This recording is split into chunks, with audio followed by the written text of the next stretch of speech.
Hi, everyone, and welcome back to the Millennial Button Mashers podcast. This is going to be episode 13, and this is going to be, quite frankly, a little bit of a different type of episode than we've done traditionally in the past. We're actually going to do a solo host session here today, mostly to give Gavin some reprieve after a little bit of a long wedding weekend, let's just say. But for that, we are going to condense this episode into one topic that's happening in the gaming world that we want to talk about, or me more, Dylan, your co-host, that's going to be talking about, that we would love your feedback on what your thoughts are. It's a hot button item right now. So within this episode, we're going to be talking all things price hikes with PlayStation and potential implications for the gaming community. With that, let's jump in, friends.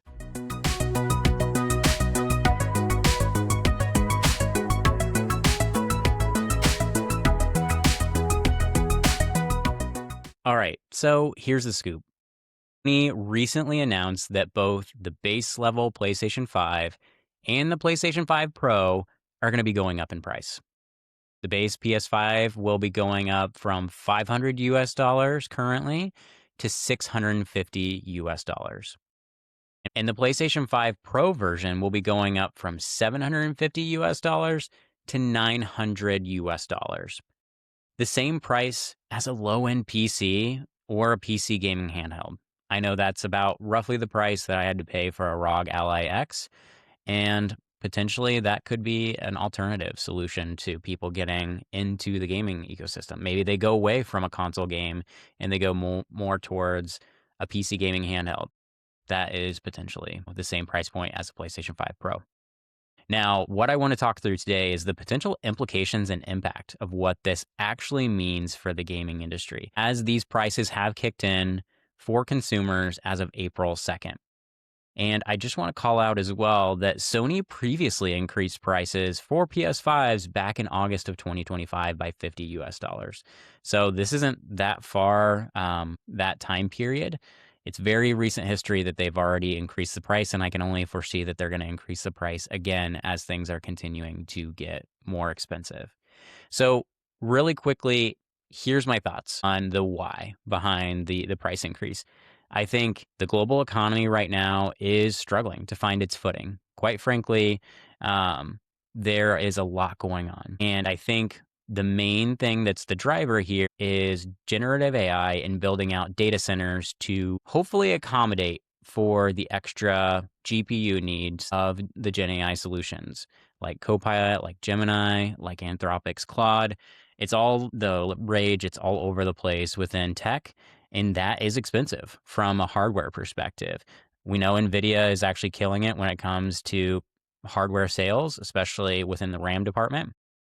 Mainly the gamers that have built, those high-end gaming PCs within the last year, you guys know the pain here. RAM prices have been skyrocketing as of late.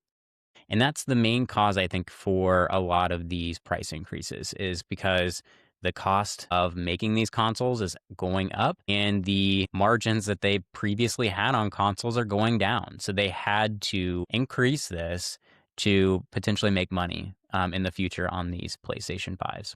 Now, I want to talk about the implications behind this price hike. So when we think about historically console sales, consoles typically come out at a price point, let's just say $500 for a round number. And then typically over the years that they are out in the marketplace, they tend to come down in price, maybe from 500 to 450, or maybe 500 to 400, but with a bundled game together. And what that typically does is it gets you past those early adopters that are going to take your product, whether it's a high price or not, and get it back into other consumers' hands that might be laggards in terms of your potential buyers. Those people could potentially have been waiting for, price decreases so that they can accommodate for maybe a bigger gaming library whenever they choose to adopt this new console. So with that, they're not going to get into gaming if the barrier to entry is too high. I know for a fact, PlayStation 5, when I bought it, I want to say I bought it 2 or 3 years ago. It was not that price. I want to say I paid roughly $500 for it. And quite frankly, if I was to be back in that situation right now and I had to buy a PlayStation 5, or I shouldn't say I had to buy one, or I wanted to buy one, I don't know that I would. $650 for a console is pretty steep, considering that's just the console. You still have to buy the games for it. Potentially, if you're an online player, you have to play for PlayStation Plus. It gets very expensive very fast. So my worry is that that wave of gamers that potentially would have came on to the PlayStation 5 and the console, they're not going to be interested in paying that much for this new console. And so that's the first thing. The second thing that I'm worried about, quite frankly, is the new wave of gamers that are, the Gen Zs and the other individuals that might be coming out and wanting to play games. That price point for households is extremely expensive. I know for a fact my parents have been extremely supportive of my gaming, but I don't think they would be able to shell out 650 US dollars just for a gaming console. One of the biggest things back when I was trying to get my PlayStation 3 or potentially other consoles that I was vouching for or vying for from my parents was the other applications of a console, like having a DVD player built in, a Blu-ray player, for example. That was compelling for the household. PlayStation 5, quite frankly, doesn't have those selling factors. And so when you think about younger gamers that are infatuated with things like Roblox and Fortnite, this isn't that compelling. And it's not necessarily going to be something that I think reaps rewards for Sony and any other gaming company that decides to do these price hikes either. So I'm really worried about those new waves of gamers that the barrier to entry is just too high and they're not going to be able to afford to do it. I think right now, the best one positioned in this ecosystem right now, and I'm not saying that they're going to be immune to these price hikes either, but is Nintendo. Nintendo's holding out right now for their console for the Switch 2, sitting at $450.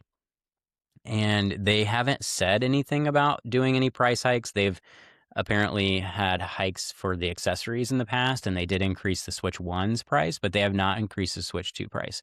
So that's concerning because, Nintendo could follow suit. But if that does happen, I think the younger generation is not going to have access to the same level of games that millennials do, which is pretty disappointing, especially because I know for myself, having younger nieces and nephews that are starting to get into that, what I would say gaming age would be, they don't have access to these consoles anymore. What they are actually doing is they're either playing mobile games or they're not playing at all. They're just watching YouTube, they're watching TikTok, they're watching Instagram. So we're losing out on a potential, I wouldn't say backfill for the millennial generation coming into gaming, but it is very concerning that we don't have anybody else coming behind us to potentially give these gaming companies any more revenue streams, which is quite disappointing because I think if there's no gamers to buy these games, the gaming companies are going to inevitably have to pivot to something else to make money.